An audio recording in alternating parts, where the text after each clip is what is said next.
Hey everyone, welcome to Zeitgeist Zealots. I'm Forrest. And I'm probably not going to make any friends today. I'm Major. And I'm Robbie. And there's Matt over Matt there is here somewhere. also. Dear Lord, do we lose our resident Dune Matt? expert? Matt, Matt, you're muted. he was just there. Oh, did he? Oh, we lost him. And I I think guess he did have some problems. I heard him say like, "Damn it!" So maybe there was like a family. Oh, So, but and then we started. so basically, I think today we're gonna discuss Dune. We watched it on Thursday. We had a little we watch watched party together. We did. That was our first watch party, wasn't it? Yeah, Yeah, Let me yeah, see that if we was can- fun. we can see if we can upload it to YouTube. Get that channel more love. I mean, I would I'm not sure how watch that it. would. I'm not sure Matt, how that would work He's back. without All right. syncing the movie to it or something. Oh, that's what. And I don't know people if YouTube would let you do that, would it? do. Probably not sync the movie, but we could put in like the description. Also, that would be impossible to sync because we paused so many times. Yeah, we did. It And would plus, be- and plus, watching the video, it's not like what we were looking at Zoom. It's just like one person at a time of whoever was making background noise or something. Oh no! So it's gonna be a lot of Forrest's shot. Matt. Yeah, Yeah, basically, it's dirty gonna be look. sitting on Forrest, just staring the whole time, A good 2 hours. or of that. just like his ceiling fan half the So- video. Sounds like a good time. Yeah, so we watched Dune, and I think the general consensus was it was adequate. Is that fair to say, or less than adequate? I think for Adequate me, is like, the perfect word. I Okay, want to. adequate. It caught my interest. It makes me want to check out the book, especially hearing from Matt how well the book was versus the movies, because Oh they yeah, just you'll can't. love the book. They have trouble capturing like what they are trying to say It's in the just books, too much basically. substance. Yeah, too much substance in the books. And they to, didn't you have know. the like technology to show it off back in the day, and now they're trying again, basically. They didn't So- even have Sting wearing a cod piece like they did in '84. So Yes, you know, but that was for someone like me going in fresh, Yeah, it just felt like not I really wasn't in on knowing it. much. Not knowing much about Dune, they do not do a very good job of explaining things. Nope. It And seems to be made for people who are already Dune fans. Right? Well, yeah, they- it was shot to have like mass appeal, and yeah, it felt like I had to keep not asking on, like, questions. the inside joke. If it feels like when you're on the outside, and everyone's like laughing at the inside joke, like oh no, I totally get this, but you don't. And then it turns Awkward out laugh. that like all great sci-fi, kind of had some origins and stole some stuff from Dune.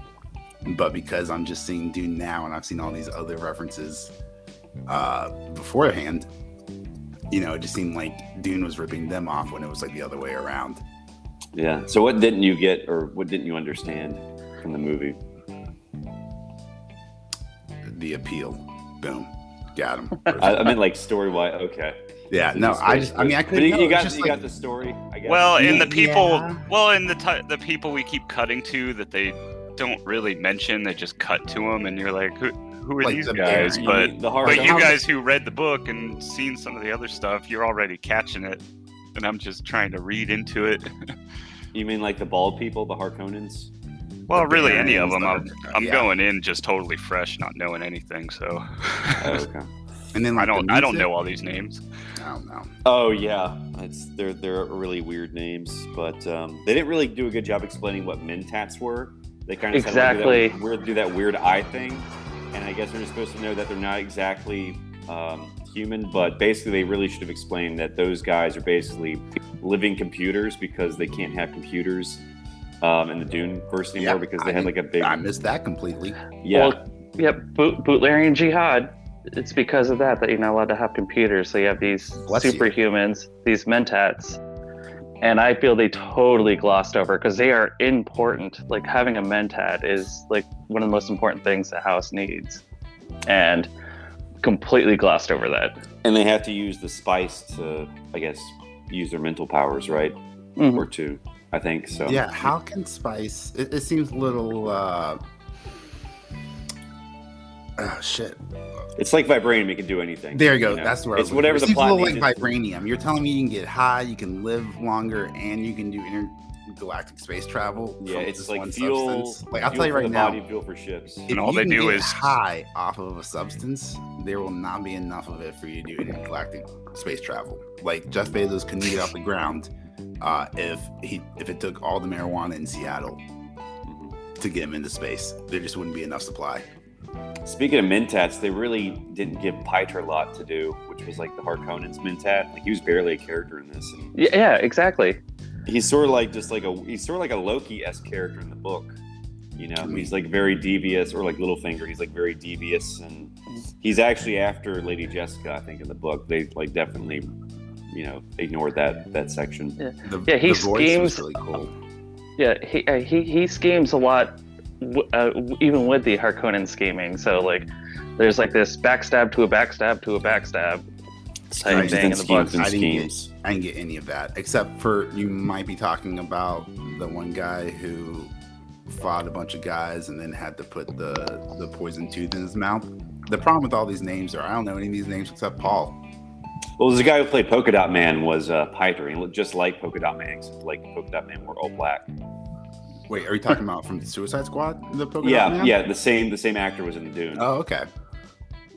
but just very. This was a briefly. star-studded cast. I was a little underwhelmed by Dave Bautista and Mimosa, Oh yeah, I didn't actually notice they were all in there till they popped up.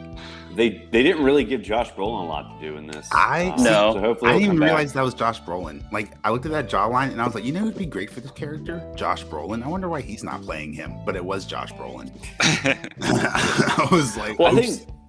I think that's another issue with the adequacy of this movie is you have these superstars, and never once do you play to like Their their strengths. acting ability, their strengths. And in fact, the worst one that sticks out is Dave Bautista. They went way too Dave Bautista with Raban. Ugh. You know what I mean? He's just this maniac madman, which he is, but like I felt it came off really trite. How does You know, Drax and it have a better seems- personality? Exactly. Literal-ass Drax. Well, I'm hoping there's going to be like an extended cut, like Lord of the Rings did, and then maybe they'll like insert a lot of these Just the Snyder cut. extra character exposition moments for I think- Piter, Raban, and maybe Dr. Yue. I think you're smoking Think you're- spice. I would be surprised Maybe. if we saw a part 2. I Same. think this is Well, gonna it's go doing pretty. down. It's actually doing pretty well. I think the Thursday night screenings were pretty good, and they were. I think It's made more money than Suicide Squad already. No, I think in its really? entirety. Yeah. Yep. Wow. Wait, In the the Suicide Suicide Squad, much Squad? better. Yeah, the Suicide Squad, not the original Suicide Squad, which Right, did make a lot of but money, the- but was shit. But Rotten Tomatoes 91% audience score. Yep. 83 Yes. critic too, so it's Maybe- Yeah. Denis Maybe I don't if Villeneuve- you get didn't it. talk the entire time during the movie, it's more I think enjoyable. Denis Villeneuve. Yeah, has a lot I'm thinking of rewatching it without commentary because I feel like the commentary made me miss a lot of things, I think and you'll I'm enjoy already it more. not following some of the stuff. Yeah, I think you'll enjoy it more once you like understand the lore more. But all isn't it that the movie's stuff. job? Isn't it the creator's job to Yeah. get that story across to me? Like Well- like Spencer was like, oh, I'm not gonna like. Spencer was like, oh, I probably wouldn't have liked it because you guys were talking. But like my counterpoint is, like that wouldn't have happened if we were watching The Dark Knight. Like if the movie was better, there would have been a less desire for. I mean, overall, it was a pretty So- cool movie. I just needed to follow some of the things a little better. I will say this. I love slow burns, and this is definitely a slow burn before you get to the action. However, you do have to explain a ton, and I think one of the biggest complaints on Rotten Tomatoes is how long it takes to get to the action. So I can imagine as a director, you're like, dude, I already have 2 hours of exposition. I have to get to something at some point. And if you put in more of that background lore, I'll get to that in a minute. But to Okay. put all the background lore in already and then have to explain more, I think audiences would have been walking out of their seats. And this goes back to the whole argument of, do you make it for the nerds or do you make it for the bigger crowd to come and see? You just don't make it for the movies. You make it on HBO Max or Disney Plus. Yeah. You make it premium streaming television. That's how this story deserves to be told. 14, Exactly. 20 hours over 3 fucking seasons. With all these houses betraying and killing each other. Yeah, I think the first part of the movie was actually more interesting for me because even though it wasn't even heavy on action, but I think just like the setting up The the pacing world, was much the better. lore, the introduction of Oh, the yeah. characters was good. Oh man, they're Uh, shields that they can just wear like wristbands. That's pretty cool. That was Yeah, cool. so that's why they have like bladed weapons are back in style now because So did they say something about like a generator they have to have, or is it straight just those wristbands? It depends on the size of the shield. Yeah, if they're blocking So- a whole building or just a person. Yeah, or the ornithopters, that's why they're throwing the shield generators off. In like the '84 movie, like the shields look like giant Tron blocks. Mm-hmm. It's like it's really stupid looking. It's crazy too, because I will say this, on the positive side, the costumes in this movie are Fantastic. stunning. Oh, dude, Whoever the was their visuals- costume design. Just the Well- visuals alone are amazing. Well, I'd hope so, Rob. I can't wait for you to send us one of those CGI. Oh, the movies VFX when- artist when react. Dune comes out, because I was reading that it took the visual effects artist a year to perfect. I'm this, sure the sandworm. I'm sure that So- channel I follow on YouTube is gonna definitely Break have it one all on down. Dune. Do you want to plug them real fast? What was that channel called again that you really liked? Oh, it's called Corridor Crew. Corridor Crew. Yeah, Cool. or you could just search VFX artist react and they'll pop up. Nice. Well, Yeah, I will always say, enjoy when you show those. When you send those. I will say this about the visuals though, like the graphics were stunning at times, but then at times you could just tell they're standing in front of a green screen, Yeah. and it looked so bad. It's like, how do you go So from bad. this extreme to like, I'm there's sure one they're scene gonna where point they're that out. meeting Liet Kynes in front of an ornithopter, and they're not even like matched up with the background. Yeah. Like, it is so bad, and it's that extreme that makes it the adequate, movie. It's like a C student. I've done enough. I'll just fudge the rest to get a C. right. And that's how Or I feel about this movie. you put all of your money, you pour all of your time and effort into like the body and the conclusion. You just have like a shitty intro, right? Or you have an amazing intro and summary, but like it's just not a complete package. And because parts of the CGI are bad, I think it kind of overall negatively affects the movie. But when we were watching it too, Major, we both Spoilers. caught on the scene in which they're bombing Arrakis, and you see all these bombs coming down, and it starts to explode, and then they cut to Jessica. You don't get that extra 2 seconds of explosions. Yeah. You know what I mean? It's Oh, like, yeah. why? Right. And that's not just for the explosions. We get that in the fight scenes too. It just doesn't feel as impactful. The cutaway scenes, right? Like how it Yeah. cuts, you don't really get to feel the impact of the punches. I bet they started running out of money or something on the Yeah, effects, I mean they only and had a $165 million budget, and a lot of it probably went. A lot of it probably went to the. It did casting, seem though. like there was more in the beginning than the end. Mhm. it Well, took they them a had the year to whole work- sandworm at the end. Yeah, though, it took that them a was- year to work on the sandworm. Like that sounds expensive. But too, with the sandworm, we suffer from the Game of Thrones issue where it was so dark. If they just lit that scene a little bit better and actually showed the whole you would sandworm, see- it would have you would been see the so much terrible- better. You would see the worst of the CGI that they couldn't afford to finish. But there Shadows were are times, some of the hardest part to put into effects. but there were or times though. lightning. I don't know if it was just me, but there were scenes where it's like, what's going on? It's No. way too dark, and it's not I've- my screen's black balance. No, yeah, I have an OLED, which self-illuminating, perfect blacks and stuff, so it gives infinite contrast. And no, I'll tell you right now, some scenes were just too dark. I And do I was think like, it was sort of. did Game of Thrones ripped this off too? I do think like the visions of the future were kind of weird, and like basically it was like this is where all like the action scenes from the trailer were inserted in. Oh, with him So and it felt, Zendaya. yeah, well, it felt no him in the Spartan armor. And it's like, well, this seems like a cheat. This isn't even like actually happening right now. It's just like a vision for the future.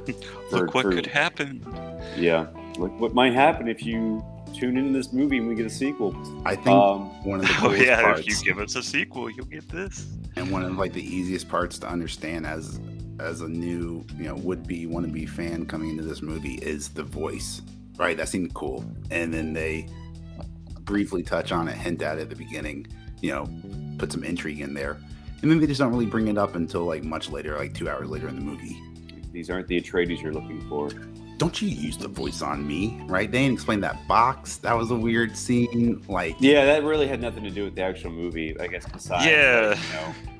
But it's such an iconic scene in the book that, But, like, what was so? First off, They what's- had no explanation. They just threw you in that scene. It felt like. Yeah, and like his mom was outside, and like I was like, "Is this physical pain? Are they linked? I don't know this universe. Maybe it's just emotional pain." That was- to hear your son Well, I think crying the out. That was one of my That- questions I put in he there might while we be were like the commenting. Kwisatz Right? Haderach, which is like the Bless you. chosen one in the Dune universe. I'm gonna keep. So doing they that, had to she had to test him to make sure he wouldn't react like an animal, because if he did, he has all this power, and if he's going to be an animal, then he's not going to be worthy of it. So well, the other thing too is this is kind of like Wheel of Time, where men don't get taught this, women do, and so to teach them this is like sacrilege. She was supposed to have a daughter. I did catch and up supposed on to that. taught her daughter this. Now that was confusing. Like, she broke the rules. I'm like, hold on, did sex change in the future? Like, how can you determine You're the supposed gender to of your choose. baby now? She's magic, so she can like make her Bene her Gesserit can. child. Why Oh, the is it hell did she- you click male? Is it the midichlorians? It's the spice. It's always a the lot. spice. It's a lot better explained in the second book of the series as to why that is. Which is fine, but I'm in the movie and I want the Have explanation. they now. ever done like a Dune Messiah adaptation? Like they did like Children of Dune on Sci-Fi, I think, right? But they never did Dune Messiah, which is like the second one, right? Yeah, maybe. I haven't seen it. I haven't come across it. So, But you have read the wanna second meet your book. mic? Second book, B. Yeah, who is that? Oh, sorry, I'm washing a spoon. Oh, okay. That is not what it sounds like. Just for the record, every stream of water sounds like pee when you're on a podcast. Yeah, it sounds like you're peeing still, right? Corn and beer. So yeah, I mean, do you think, Matt? Do you think they'll, if they do Greenlight Part 2, which they might do because it seems to be like they want, like, Warner Brothers wants to keep Denis Villeneuve happy because they just lost Nolan. yeah. So they really need to keep a good director happy. So I don't know. They might just cut their losses and do Part 2, and I think it would be a good investment, even if the first one, because they greenlit. Suicide Squad, the first one made money, but so I don't know. We'll just see. It seems to be doing well so far. And I mean, the you get audience- James Gunn and you ask him what he wants to do. I think Part 2 is going to be 50-50. But what you might see is somebody like Amazon come in and buy the rights to the books and do like a mini series of the books, because that seems to be Amazon's MO lately. Yeah, I'm just interested. Like, if they do Part 2 and that does really well, will they do Dune Messiah? Is that even worth doing? Yeah, I mean, if it does well, they'll do every spinoff until it's not well. Exactly. Until it's bad. Well, I just think there's probably more substance there than like what Harry Potter hacks. Like, they basically just like, let's take the Fantastic Beasts textbook, which isn't even really a story. It's just a textbook, like, with definitions, with Harry, Ron, and Hermione writing notes. I own the get book. fans to buy it. So, but at least there's like more substance for the Dune universe to use. I mean, we're seeing a time in which if something's slightly successful, there's going to be as many spin-offs as you can make until it's beat to death. So, yeah. Well, I guess like Part 2, I thought it was interesting that like he killed the black dude, Jamis, whatever. But they had Jamis, they had like a vision where he's like, "I will show you the ways of the desert," and then boom, they kill him. So it's like, I thought that was a little weird. I'll show you later. and I will say that whole scene at the end I felt was so rushed. The fight scene? Like the fight scene, What and was the that? How is that and ultimate? getting his champion. It's like this quick bam bam bam done, and then It wasn't Chani like likes him. It wasn't even like a fight. Like, he just kept like disarming him and like, I'm not gonna kill him. All right, fine. I have to fucking kill him this time. It was anticlimactic. It wasn't the struggle for the protagonist. No. Also, Javier Bardem looked like he did not want to be there. Yes. He just looked so unenthusiastic and like just so dreary-eyed, and it's like a complete 180 from like his Raul Silva character, or who was the other one, Anton Chigurh, where he's actually acting. He seemed like he was definitely phoning this in. You But talk about 180s. What about Oscar Isaac? I thought he did a good job. Wanting to be a pilot. I was like, come on, man, come on. Oh yeah. And what else? I don't know. So I guess they'll give Javier Bardem a lot more to do in the second movie, since it'll focus more on Paul and the Fremen, I guess, rising up to take on the Harkonnens and the Emperor. And the worst ending line to a movie ever is in this film. This is just the beginning. This is It's just like, part. Fuck off. This is just part 1 of a 7-part franchise. If it's just hopefully. the beginning, then fucking start the movie there. Or it's like she just like, this is just the beginning. She turns the camera. If you keep like only wink. No, I really felt that was a wall break there. That was definitely a wall break there, and it just ruined. Like it was too cheeky, I feel. It's like basically egging the audience, like, "Hey, you gotta tell your friends and come see this, otherwise you won't get part 2." They went, yeah, exactly. We'll be back. They went 2 hours without a lens flare, and then they just couldn't stop. They just couldn't help themselves. They're like, lens flares. Let's sneak a couple in at the very end here. Yeah. So I don't know. Hopefully, Yeah, those just get like this is what we came for. Also, Lens flares. Expression. they did not advertise this was gonna be part 1 at all in like the Yeah, trailers or anything like that. Very There's like it's like and then the opening credits it was like Dune part 1.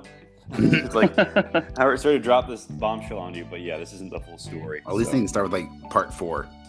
If we said like Dune Part 4, that would have been a mind fuck right there. I was like, what the hell? Dune. Are we this chapter house Dune? Yeah. In the 80s, they were all the Yeah. With the books, I will say this about the books, though. Definitely read Frank Herbert's ones. The first 3 are great. The last 3 kind of wane. But when his son took over, don't bother. It was obviously him and other writers, Anderson, trying to make money off this franchise and totally ruined the narrative when they started doing the prequels. So, I don't like when it's sort of like J.R.R. Tolkien's son. Like he's sort of a dick too. Like he just shits on the movies as well. Even though they probably paid him like millions of dollars, but it's like I don't like when like the sons of authors who haven't really accomplished anything. Like they act like authorities on the franchise, and it's just like you're just his son.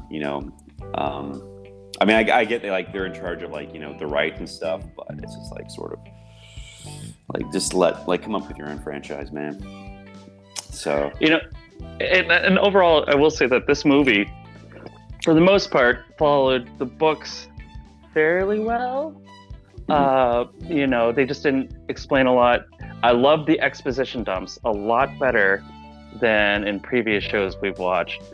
But what kills me is when a director or producer throws something from left field completely different than the books, and it just kind of ruins it for the nerds. And that's the whole Liet Kynes, the Imperial Ecologist, totally ruined that character in the movie, and how that character passed away. I won't give away how they do it in the books. It is so much better in the books how that character passes away, and it was just frustrating to see.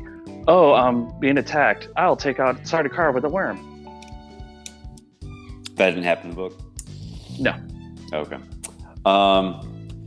So I know she was like gender bent in the movie, so she was like a man and who's Shawnee's father then? Yeah, exactly. Liet Kynes, gets in with the Fremen, becomes part of the Fremen, and is there for so long that he is the father to Chani, who ends up becoming involved with Paul, and it's just like totally, I don't know. It upset me. I thought Jamis might have been her dad. Like they just obviously they have to gender bend the mother now to make sense, but I don't know if they'll ever say who her father was. But I mean, she was cool. She didn't really have a whole lot to do the Kynes character. So she's like basically like the big scene in the book I remember reading is like when they go to rescue those miners and then before they gets eaten by the sandworm. What I didn't like though was like they sort of like revealed the Freeman walk, like because you can't have like constant rhythm when you're walking, otherwise the sandworms will find you. So like I think like in the book, like they don't know that there's a special walk you have to do in the desert to avoid sandworms, but they sort of like revealed it in the recordings. Exactly. So. And what kills me about that too is he watches that video in the beginning, so he knows how to walk like the Fremen. Yet until they reach the Fremen, they just run straight on the dunes. And it's like, you can't do that. Well, I think there's like one scene where he's like, walk this way. Walk this way. But that's much later after they've been in the desert for a while. Throughout, like when Jessica and Paul are in the desert before they meet the Fremen, they're just running and walking straight. And it's like, A, no. B, you saw the video saying you can't do that. C, all of a sudden when you get towards the Fremen, you know it. Yeah, that made me upset because the Freeman secrets are supposed to be that. It's supposed to be like really secretive.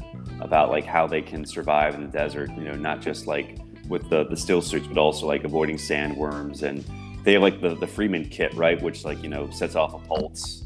Mm-hmm. And what else do they have in the kit? They have the thumper. They have a still suit. You know, they have this special compass because they don't have a true magnetic north. Oh yeah. So yeah, like this is all stuff that's extremely secretive to outsiders. So. But you know, we're dumping on this film, but it is worth seeing. You know, it is visually stunning. I feel it is still a good movie, but you know, we're getting into like why there are bad things, and I think the casting, once again, is what kind of does it in. They went for the superstars to get the people in the seats, and you know, two characters. Jason Momoa as Duncan Idaho, and Gurley being Brolin. I loved him, but I don't know why they enter with them playing bagpipes instead of him playing his instrument like he does in the book. Why are there like bagpipes 10,000? Yeah, was there even bagpipes? I remember you mentioned You're that. telling me the word free man. You're telling me free man couldn't survive a fucking bagpipes dead? Get out of here. But like Momoa's character in the books is like kind of this, like you look at him and you don't really think he's badass, but he is. But then you see Jason Momoa, you're like, this dude's badass. Like that kind of takes away from, you know, his character. He's badass. Well, he's sort of like, yeah, WB's biggest star right now because of Aquaman. Like that's made more money than even the Batman films. Well, any single Batman film, but crazy. So you know, they definitely wanted to milk Jason Momoa in this, and I thought he lived in the book, doesn't he? Because doesn't he show up in some of the sequels, or does he die in the book? You know, I can't recall at the top of my head, but I do feel like in one of them, they actually clone him, even though cloning is illegal. And the clone is sent to kill Paul, but like it gets very convoluted. Oh, okay. Come give Duncan a hug, so, Paul. Yeah. No, Duncan is killed. They create like a clone, this Assassin's Guild, and then they get close because Paul is so powerful, knowing that it's sent there to kill him. And it's like I said, I think it's the third book. Okay, Children of Dune. Yeah. So who are the other players after the Harkonnens and the Padishah Emperor are off the table, like the Assassin's Guild? Yeah, So the Traveling Guild, House Carino, even though they're destroyed. I think House Carino plays politics because they're married to Paul now, because he ends up marrying the princess to align themselves. Erlan? Okay. Yeah. So it's a lot more. I got a question about it. Okay. Yeah, maybe a dumb question, not sure. So is this 10,000 years on Earth, or is this like another planet we found on like 10,000 years?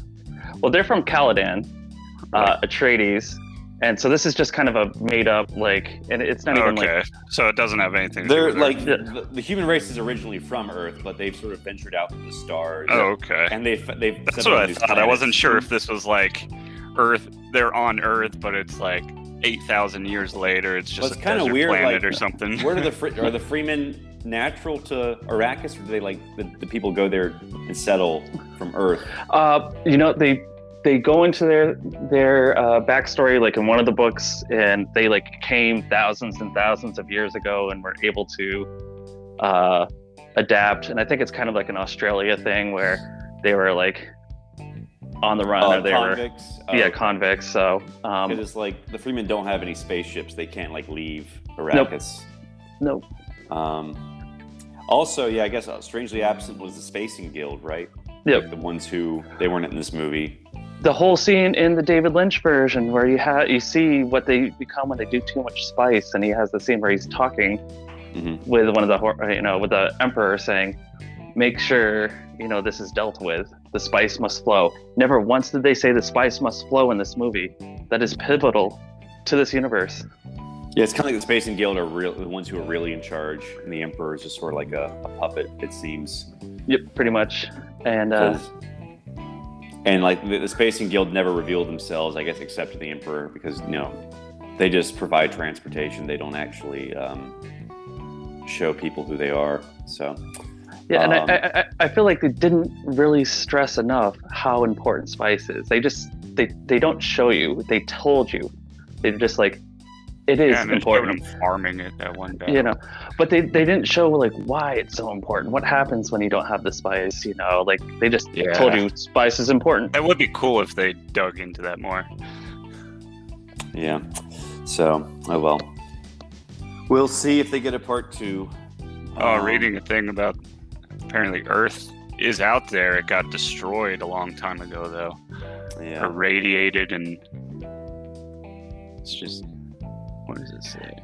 I'm sure they did a movie. I mean, I'm sure like his son wrote a book about the computer jihad or whatever. Yeah, Butlerian jihad. Yeah, and you know, a big thing too is you have to remember this book is written in '67, so you have to put your mindset of what's happening in the U.S. in the '60s.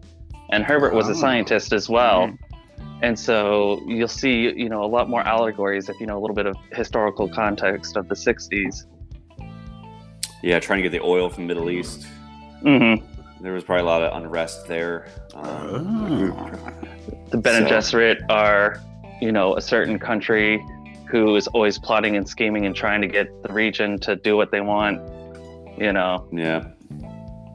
So I'm guessing in the sequel, if they do one, they're going to have to cast the Emperor. Who do you think they should cast as the Emperor? Russell Crowe. Oh, that'd be good. I could see that because really, I don't know who the Emperor is, but it just seems like a good one. The Padishah, yeah. He's like the mastermind behind the events, like the one who's trying to take down Atreides. So Russell Crowe would be good. I know Christoph Waltz plays a lot of villains, and maybe he'd be good. They also got to introduce Fade Routha, who is the Baron's heir, and he's sort of like, I guess, like a parallel to Paul. Like he's like the young successor or the young protege of House Harkonnen, and he's going to take over from the Baron one day. So it's like he's like Paul's rival. I guess he might have power too, and the Bene Gesserit have been grooming him too. Oh, okay. So yeah. So I guess I don't know. Maybe they'll cast Harry Styles as that character. Like who would be Timothée Chalamet's biggest rival? Right. Tudyk. What's his first name? Alan. Alan Tudyk. Yeah. Alan Tudyk. I think that would just be funny to do. But yeah. And what other characters? I guess they need to. I guess there's the two big ones that will show up. Aurelian. You'd have to cast Aurelian. Oh, okay. But she's the Emperor's daughter, right? Yep. Okay, so I guess they got to do her. Because she's like the narrator in the book. So it was interesting. They sort of they had sort of like Shawnee fill her role. Yep. In this, so yeah, I'm gonna have to reread the book. So. Well, I guess the book on Amazon, #1 selling in books right now. So they're making some money on the books again. Go to your local bookstores. You know, buy it there. You know, you're going to pay a little bit more, but it's a great book to have in your collection. I think I already have it on audiobook, so I'll probably just finish listening to that. So I guess the question six of them? Yeah, there's 6 by Herbert, and then there's like another 20 or 30 by his son and other authors. But the 6 by Herbert himself. 30. Yeah, you read those. Don't bother with the other ones. Yeah. But I guess if we want to go one by one and overall just kind of final thoughts on this movie. So like I thought it was adequate. I would definitely be down for a part 2. I think we just need to streamline it, like less of the style, just more substance, better job with the exposition, give the characters more backstory, like especially the Harkonnen side. Maybe like why they hate the Atreides. I think the Baron really didn't do a lot in this movie either. Like, you know, he has the scenes where he's like, you know, in the bath, he's naked. He's like kill them, kill these guys. And, you know, what about the Freeman? Kill them. What about the Atreides? Kill them. What about Dr. Yue? Kill him. Kill them all. That was like basically. You know what I'm going to say. I also noticed he was heavily based off Colonel Kurtz from Apocalypse Now. Mm-hmm. Like, you know, he's got the shaved head, like he rubs his hand on his head. He's like sort of in the shadows. So like there was definitely, I think he was definitely based off that. That was sort of the interpretation. Definitely give Dave Bautista, the Beast, more to do. So, but yeah, and give Gurney more to do if he's still alive. So, yeah, I mean, I think it was adequate. Could have been better. Like, I think the first half was better than the second half, even though the first half was heavy on exposition. But I think we did it in a way that was both visually interesting and engaging. So, but yeah, overall, I think it was good. I like Denis Villeneuve as a director, so I think people who are fans of his other films will enjoy this as well. So, Major? So, I think this is important for my prosperity. I think now I have to show my kids this movie before I show them Star Wars. So maybe they'll have a better comprehension and appreciation for creativity and sci-fi from the 60s to the present day. That being said, if there's no sequel, I probably won't, and I'll never mention this movie to anyone ever again. It was beautiful, but I feel like this is the one movie. I mean, no movie should really choose style over substance, but especially not this movie. I just think if the exposition was so important, they should have done a better job with it. But it was pretty. It was pretty. Rob? I am more so looking forward to Timothée Chalamet as young Willy Wonka now. Boo. I would say that's probably my biggest takeaway from this movie. Rob? Yeah. Well, overall, I liked it. It definitely kept my interest just of seeing all the cool technology and ways they're using it, and all the different types of people they're fighting, and just all the visuals of it was really cool. Best but yeah, feature it's just if they did like a little better job explaining some things for people who are going in fresh, like I'd definitely enjoy it even more. But overall, I'd liked it, and I'm probably gonna rewatch it without our commentary. Maybe I'll catch a little more. So yeah, those are my thoughts on it. Miss out Major's hilarious jokes. Yeah. They're how many Star Wars references did we make in that? as many as Dune did. Yeah. Oh, that little sound effect they had for every action scene. Oh, the So- Wonder Woman well- music had to go. Yeah, well, that's kind of what my final thought was.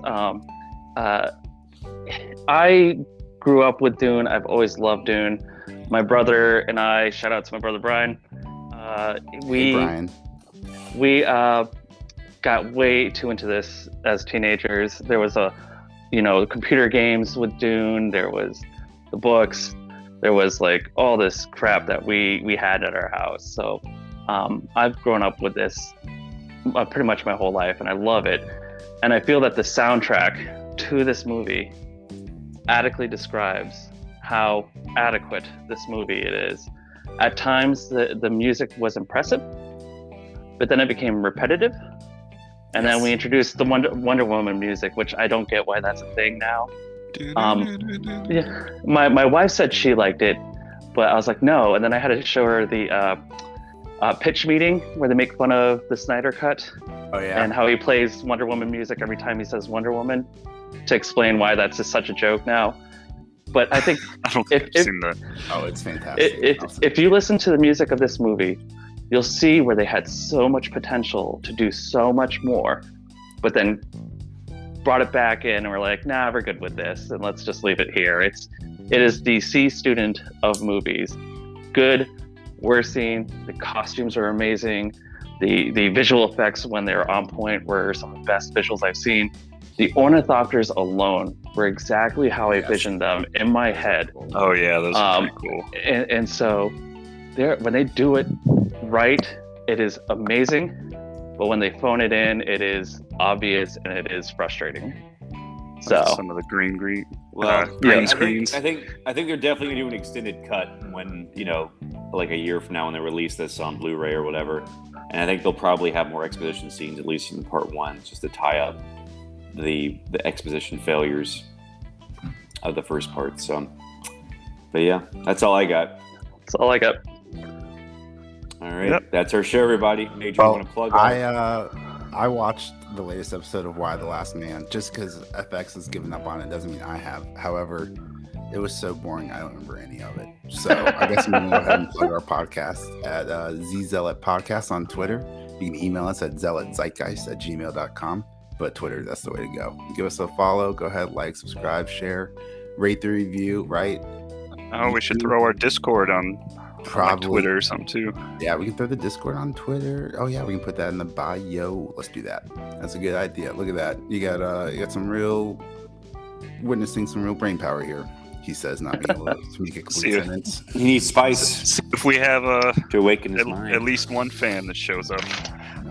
Sugar and So spice say and hi. everything nice. Oh, that's a good line in the podcast with. All right, bye everyone.